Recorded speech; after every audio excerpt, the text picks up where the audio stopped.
नमस्ते दोस्तों, आप सभी का स्वागत है हमारे वीडियो में। जय श्री राम, जय श्री बागेश्वर धाम बालाजी सरकार।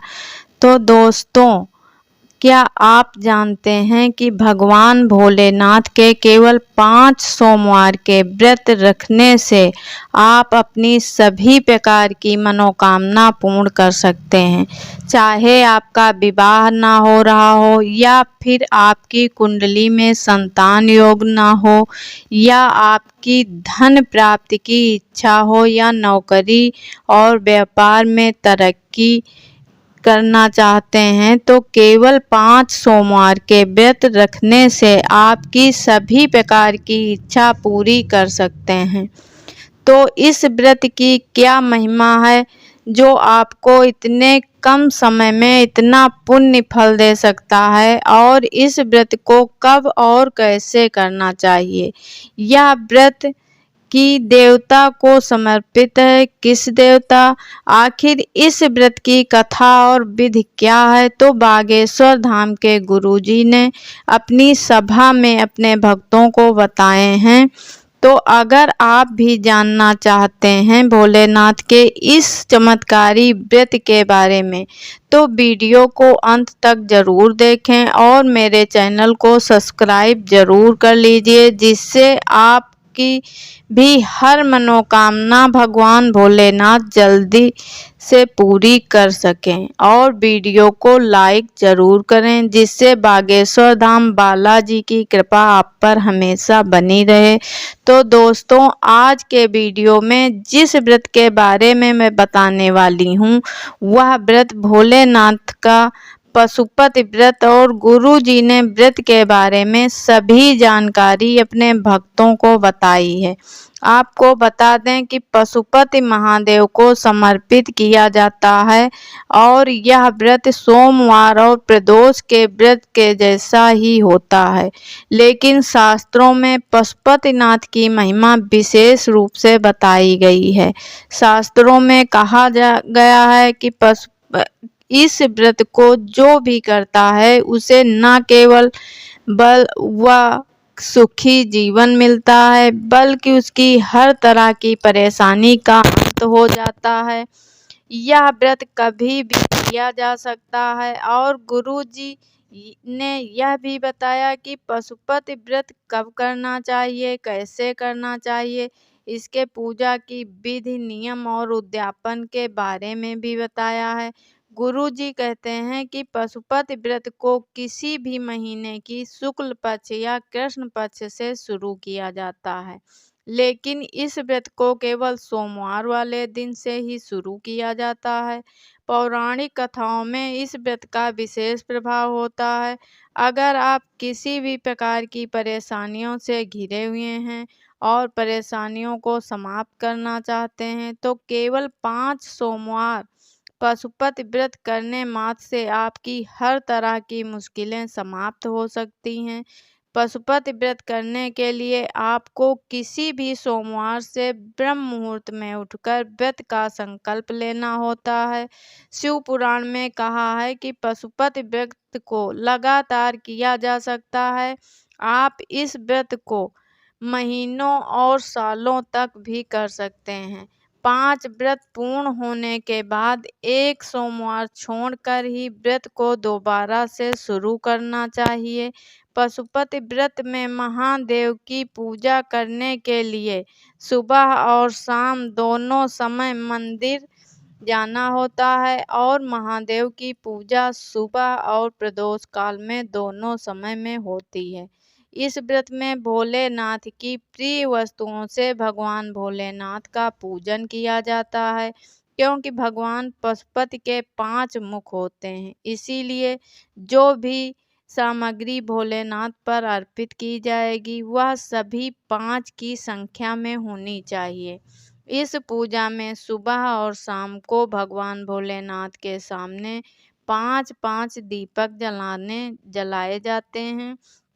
इस दिन व्रत रखने वाले व्यक्ति को सफ़ेद रंग के कपड़े पहनने चाहिए।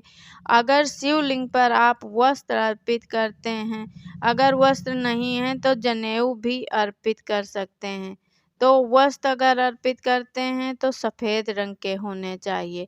इस व्रत में सुबह पूजा के समय फलों का भोग लगाना होता है और शाम के पूजन में समय मिठाई का भोग लगाना होता है। इस व्रत में फलाहार किया जाता है और व्रत करने वाले को नमक का परहेज करना होता है।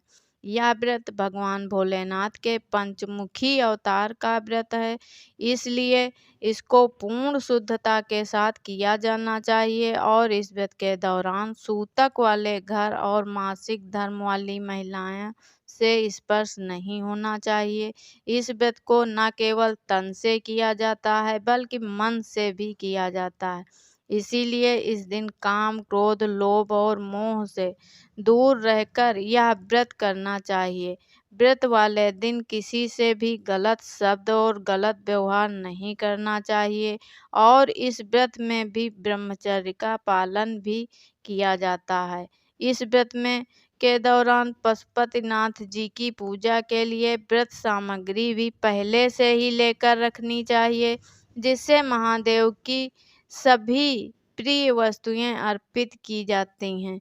पशुपतिनाथ व्रत में बेलपत्र, धतूरे के फल, धतूरे के फूल, पंचामृत फूल और फलों की माला, शुद्ध पानी से भरा कलश जिसमें गंगा जल मिला हुआ हो, दीपक शुद्ध घी का हो, फल, मिठाई, मौली, अक्षत, इत्र और रुद्राक्ष की माला का विशेष महत्व बताया गया है। व्रत की पूजन विधि के लिए आप सोमवार के दिन सुबह जल्दी उठकर ब्रह्म मुहूर्त में स्नान करें और स्नान करने के बाद शिव मंदिर जाएं। आपको ऐसे शिव मंदिर जाना है जहां महादेव के शिवलिंग के साथ पूरा शिव परिवार भी मौजूद हो।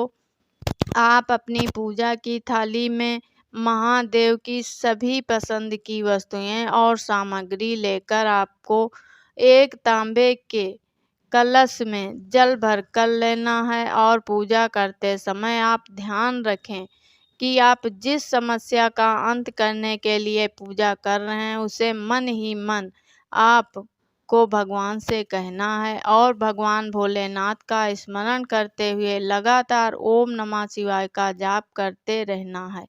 यह पूजा सुबह और प्रदोष काल में दोनों समय में किया जाता है, इसीलिए सुबह पूजा करने के बाद आपको सूर्यास्त के बाद दोबारा शिव जी के मंदिर जाना है। इस पूजा में सुबह की अपेक्षा प्रदोष काल की पूजा का विशेष महत्व माना जाता है।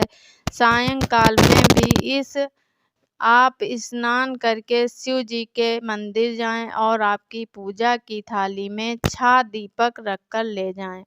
शिवलिंग के सामने आपको 5 घी के दीपक जला देने हैं और एक दीपक आपको अपनी थाली में घुमाकर रखा रहने दें और अपनी मनोकामना को अपने मन में बोलना है। साथ ही शाम की पूजा में भगवान भोलेनाथ के लिए कुछ मीठा प्रसाद बनाकर लेकर जाना है और इस प्रसाद के 3 हिस्से करने हैं। 2 हिस्से का प्रसाद आपको महादेव को अर्पित करना है और 1 हिस्से का प्रसाद आपको सभी को बांटकर खुद खाना है और व्रत का पालन करना है। लगातार 4 व्रत करने के बाद 5वें व्रत पर इसका उद्यापन किया जाता है।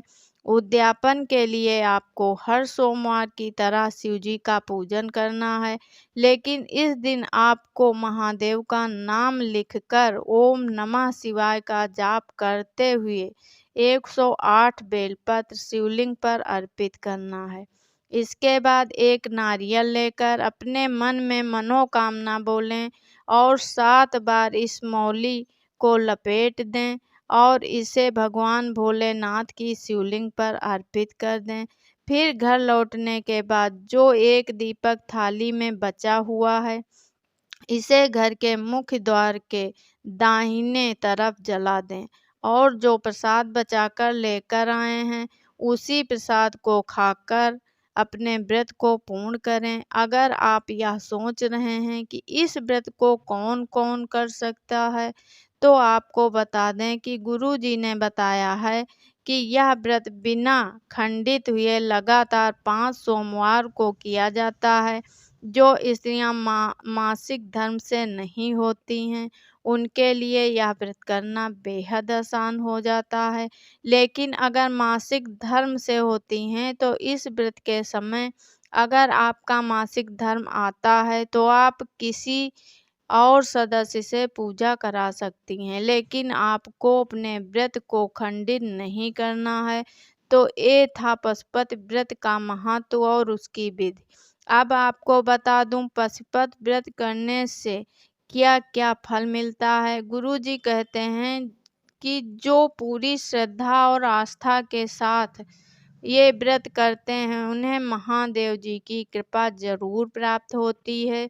तो अगर आपका दाम्पत्य जीवन अच्छे से नहीं चल रहा है और अगर आपने यह व्रत कर लिया, तो आपका दाम्पत्य जीवन प्रेम वापस लौट आ सकता है। अगर आप नौकरी नहीं मिल रही या प्रमोशन नहीं हो रहा या पढ़ाई में मन नहीं लगता या बार-बार परीक्षा में असफल हो जाते हैं या आपके जीवन में कोई बड़ी समस्या आ गई है, उसे दूर करने का रास्ता नहीं सूझ रहा, तो इस व्रत को करने से आपको 100% लाभ मिल सकता है।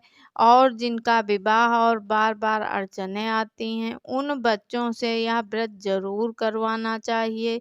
इसी के साथ अगर संतान प्राप्ति की कामना रखते हैं और आपको संतान नहीं हो रही है, तो दंपत्ति जोड़े को यह व्रत करना चाहिए। महादेव पर पूरी आस्था रखनी चाहिए। पशुपतिनाथ आपकी सभी मनोकामना को जल्दी पूर्ण कर ज़रूर करेंगे। तो गुरु जी की ये बातें पसंद आई होंगी। तो अगर यह वीडियो अच्छा लगा हो तो लाइक करें और कमेंट में जय श्री राम, जय बागेश्वर धाम ज़रूर लिखें।